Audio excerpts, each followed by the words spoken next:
वासा का ख़ियाबान फिरदौसी का सीवरेज तब्दीली मंसूबा शहरियों के लिए अज़ाब बन चुका है। बगैर ट्रैफिक प्लानिंग मेन शाहराह पर खुदाई का काम शुरू कर दिया गया है। ख़ियाबान जिना शौकत खानम फ्लाई ओवर पर गाड़ियों की लंबी कतारें लग गईं। वासा की शौकत खानम फ्लाई ओवर से कबल ख़ियाबान फिरदौसी पर खुदाई शुरू।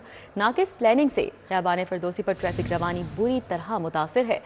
ट्रैफिक मुतासर होने से फ्लाई ओवर ख़ियाबान जिना कादर तोपास चौक तक ट्रैफिक का दबाव है। इस हवाले से बात कर लेते हैं, दुर्र नायाब हमारे साथ हैं। जी दुर्र नायाब, क्या सूरत हाल है?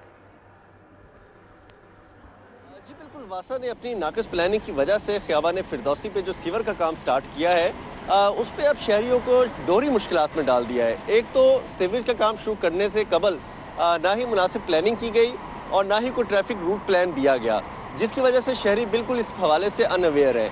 और अब मेरे पीछे आप देख सकते हैं जिस मकाम पे ख़ियाबान फिरदौसी पे ये सीवर सिस्टम का काम स्टार्ट किया गया है, उसकी वजह से इतनी कंजेशन हो गई है कि ख़ियाबान जिना से आने वाली सारी ट्रैफिक जो पाइन एवेन्यू से आती है, रायविंड की साइड से आती है, उस पर लंबी कतारें लग चुकी है। इस वक्त शौकत खानम फ्लाईओवर पे ख़ियाबान जिना से आने वाली ट्रैफिक भी लंबी कतारों का शिकार है और बहुत ही स्लो चल रही है।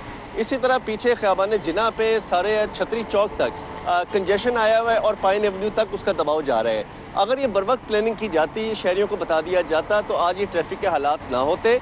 अभी भी ठेकेदार की जानिब से इसको एक्स्ट्रा स्क्वीज़ किया गया है और बहुत ज़्यादा सड़क को दबाव में ट्रैफिक को लाया गया है और शीटें लगा के ना कुछ साइन बोर्ड लगाया गया है, ना किसी तरफ ट्रैफिक डाइवर्जन बताया गया है। बेहतर तो ये था कि सारी ट्रैफिक को, मेजर ट्रैफिक को नीचे मोड़ दिया जाता और उनको सदर बाईपास की तरफ ले जाया जाता दोनों तरफ से, और वहाँ से इस चौक को बाईपास करा दिया जाता। जबकि वासा की जानिब से यहाँ पे कोई जिम्मेदार मौजूद नहीं है जो इसको बेहतर प्लानिंग के लिए ठेकेदार को मजबूर कर सके, या ट्रैफिक पुलिस की भी नफरी यहाँ नहीं दिखाई दे रही जो इस चीज़ को मैनेज कर सके। शहरी अपनी मदद आपके तहत यहाँ पे धक्के खाते हुए, मजबूर होते हुए स्लो ट्रैफिक के जरिए गुजर रहे हैं। जी ठीक है, बहुत शुक्रिया दुर्र नायाब। महकमा खजाना ने लाहौर के अस्पतालों को बजट जारी कर दिया है। सर गंगाराम अस्पताल को 1 अरब 30 करोड़ जारी किए गए हैं। सर्विसेज अस्पताल को भी 1 अरब 30 करोड़ जारी कर दिए गए।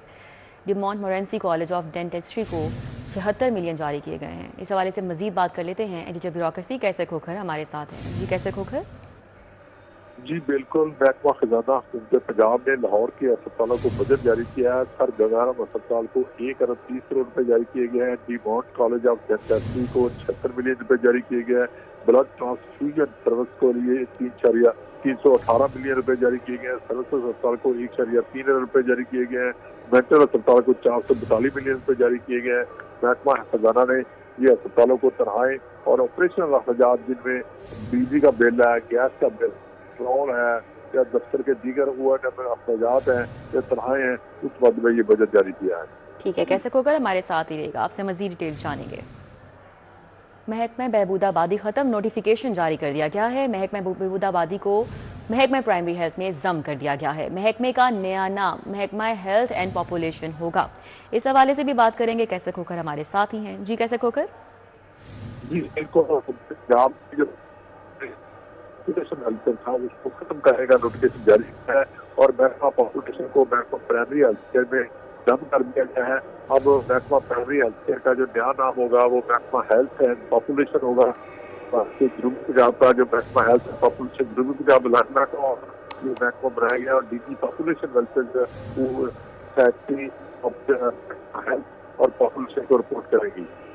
ठीक है, बहुत शुक्रिया कैसर खोखर।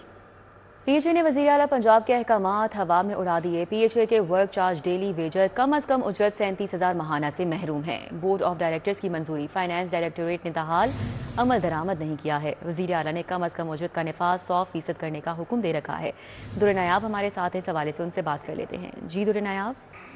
जी बिल्कुल, माली साल जो इस वक्त चल रहा है इसके आगाज में ये फैसला किया गया था। पंजाब हुकूमत ने कम से कम उजरत जो है वो 37,000 कर दी थी, लेकिन पीएचए मुसलसल इसकी जो अहकामात की पासदारी नहीं कर रहा और आज तक पीएचए के करीब माली डेली वेजर्स और जो डेली पेड हैं वो इस तनख्वाह से महरूम है और वो पुरानी जो सबका हुकाम के अहकामात के मुताबिक 32,000 वसूल कर रहे हैं, जो कि वज़ीर आला के हुक्म की ना हुक्म अदूली है। इस हवाले से वज़ीर आला ने वाज़ेह तौर पर अहकाम दे रखे हैं कि सरकारी और गैर सरकारी तमाम इदारे 37,000 उजरत को 100% यकीनी बनाए तहम एलडी जो पीएचए हुकाम है उन्होंने अपने बोर्ड में भी इसका फैसला करवा रखा है और उसको इम्प्लीमेंट नहीं कर रहे। इसमें पीएचए के जो महकमा फाइनेंस है उसकी नाअहली है, जबकि गरीब मुलाजमीन जो माली है वो इस सेंट्रल ना मिलने से मुसलसल इस्तेसाल का शिकार है। ठीक है, बहुत शुक्रिया दुर्र नायाब। लेस्को मुल्क भर में सोलर सिस्टम से बिजली की पैदावार करने वाली सबसे बड़ी कंपनी बन चुकी है। कंपनी में सोलर पैनल से बिजली की पैदावार 1300 मेगावाट तक पहुंच गई है। दस्तावेजात के मुताबिक एक साल के दौरान लेस्को में 600 मेगावाट बिजली की पैदावार में इजाफा हुआ है। शाहिद नदीम सिप्रा हमारे साथ हैं, डिटेल्स बता रहे हैं इस हवाले से। जी शाहिद सिप्रा।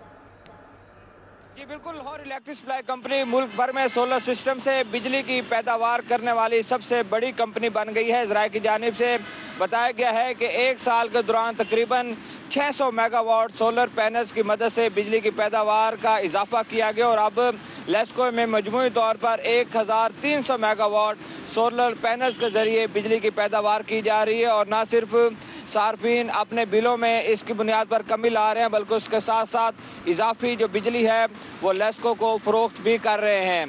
ये वादे कर दूं कि गुज़श्ता साल जब जून और जुलाई चल रहा था, इस दौरान जो लेस्को के अदाद शुमार सामने आए थे उस वक्त 700 मेगावाट सोलर सिस्टम से बिजली की पैदावार की जा रही थी। लेकिन अब जब कैलकुलेशन की गई है तो इसके मुताबिक ये सामने बात आई है कि घरेलू, कमर्शियल, इंडस्ट्री और इवन के ट्यूबवेल्स के कनेक्शंस पर सोलर सिस्टम की तनसीब होने की वजह से 600 मेगावाट उसमें इजाफा हुआ है और अब 1300 मेगावाट सिस्टम में सोलर पैनल्स की मदद से बिजली शामिल की जा रही है। और अब दूसरी जानिब अगर लेस्को की बात की जाए तो लेस्को के सिस्टम से, सोलर सिस्टम से बिजली की पैदावार होने से डिमांड कम होती दिखाई दे रही है और डिमांड कम होने की वजह से लेस्को के पास एनपीसीसी से मिलने वाला जो कोटा है वो सरप्लस हो रहा है। शाहिद सिप्रा बहुत शुक्रिया। चीनी का मसनूई बहरान पैदा करने वाला माफिया एक बार फिर मुतहरिक है। कॉम्पिटिशन कमीशन की मुमकिना कार्टिलाइजेशन पर कार्रवाई अमल में लाने के लिए वार्निंग जारी।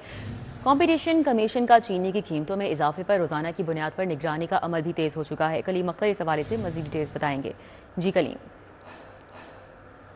मसनूई चीनी बहरान पैदा करने वाला जो माफिया है वो एक दफ़ा फिर सर उठाने लगा है। इसी के पेश नज़र जो कंपटीशन कमीशन ऑफ पाकिस्तान है उनकी जानिब से न सिर्फ रोज़ाना की बुनियाद पर चीनी की कीमतों की निगरानी करने का अमल तेज़ कर दिया गया है, बल्कि इसके अलावा ऐसा माफिया जो कि मसनूई बहरान पैदा कर रहा है और इसके अलावा मुमकिन तौर पर जो कार्टलाइजेशन पर सख्त कार्रवाई है वो अमल में लाने के लिए जो वार्निंग है वो भी जारी कर दी गई है।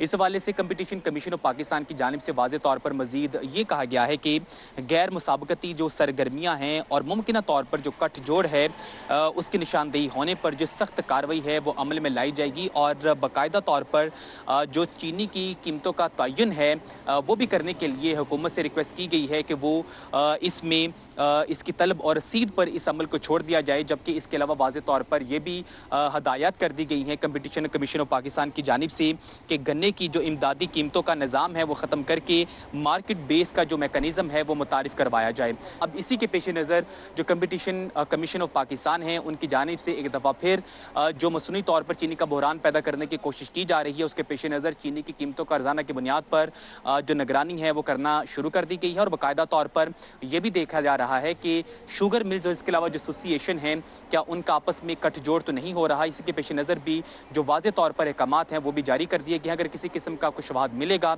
तो उनके खिलाफ जो सख्त कार्रवाई है वो अमल में लाई जाएगी। जी, सूबाई तरक्याती वर्किंग पार्टी का 70वां इजलास chairman PND board barrister Nabeel Ahmed Awan ने सदारत की। इजलास में 57 अरब 38 करोड़ के फंड्स मंजूर किए गए हैं। इजलास का तफसीली अहवाल जानेंगे एडिटर ब्यूरोक्रेसी कैसर खोखर से। जी कैसर खोखर। जी बिल्कुल, वज़ीर आला लैपटॉप स्कीम के लिए 27 अरब 49 करोड़ रुपए मंजूर किए गए और में university of child health census के क्याम के लिए 9 अरब 17 करोड़ रुपए का बजट मंजूर किया है। अजलास की सदारत chairman PND board barrister Nabeel Ahmed Awan ने किया। शेखुपुरा में एडिशनल सेशन जजेस और सिविल जजेस के लिए मल्टी स्टोरी बिल्डिंग की तमीर के लिए 1 अरब 2 करोड़ रुपए मंजूर किया है। Punjab enforcement and regulatory authority सीरा जिसको कहते हैं उसके स्टेशन कैंप करने के लिए 9 अरब 59 करोड़ रुपए जारी किए हैं। लाहौर में पंजाब रेवेन्यू अथॉरिटी हेडक्वार्टर की तमीर के लिए 4 अरब 41 करोड़ रुपए मंजूर किए गए हैं। ये बजट महकमा PND की सूबाई वर्किंग पार्टी को मंजूर किया गया है। और इस वाले से ये बकायदा तौर पर चेयरमैन PND नबील अहमद अवाहर की ज़ेर सर इजलास में ये मंजूरी दी गई है। ठीक है, बहुत शुक्रिया कैसर खोखर। रवा साल कम पर जाने वाली मुफ्त दरसी कुतुब बुक बैंक से फराहम की जाएंगी। बच्चों से पुरानी किताबें वापस लेकर बुक बैंक तैयार किया जाएगा। मजीद डिटेल्स बताएंगे जुनेद रियाज। जी जुनेद। कि नया तालीमी साल जो है वो 1 अप्रैल से शुरू हो रहा है, लेकिन जो मुफ्त दरसी कुतब हैं उस हवाले से वेयर हाउस में भी शॉर्टेज का सामना है और PMIU की जानब से जो किताबें फराहम की गई हैं वो पहली जमात से तीसरी जमात तक तो 100% जो है वो किताबें फराहम कर दी गई हैं बच्चों की तादाद के मुताबिक, जबकि चौथी और पाँचवीं जमात के बच्चों को जो है वो 80% किताबें जो हैं वो फराहम की जाएंगी, जबकि 20% किताबें जो हैं वो बच्चों को बुक बैंक से फराहम की जाएंगी। इसी तरह अगर छठी जमात से 10वीं जमात तक की बात की जाए तो 9वीं 10वीं का कोर्स जो है वो तब्दील हो चुका है, लेकिन इसके बावजूद जो है 50% किताबें जो हैं वो फराहम की जाएंगी और बाकी या तो बच्चों को खुद से बाहर से ख़रीदना पड़ेंगी। लेकिन PMIU की जानब से ये कह दिया गया है कि स्कूल जो हैं वो अपने बुक बैंक तैयार करें और बच्चों से पुरानी किताबें जो हैं वो लें और जो किताबें शॉर्ट हो जाएं वो किताबें जो हैं वो बुक बैंक से फराहम की जाएं। लेकिन इस हवाले से पहली से तीसरी जमात तक जो है वो एडिशनल डिमांड भी मांग ली गई है उन स्कूलों से जहां पर किताबों की शॉर्टेज है और एडिशनल डिमांड के मुताबिक जो है किताबें जो है वो पूरी करने की कोशिश भी की जाएगी। इस हवाले से जो किताबें शॉर्ट होंगी वो बुक बैंक से फराहम की जाएंगी। हालांकि जो मैट्रिक के बच्चे हैं वो स्कूल छोड़ चुके हैं और वो बोर्ड का इम्तिहान दे रहे हैं और उनसे किताबें लेना भी। ठीक है जुनेद, बहुत शुक्रिया।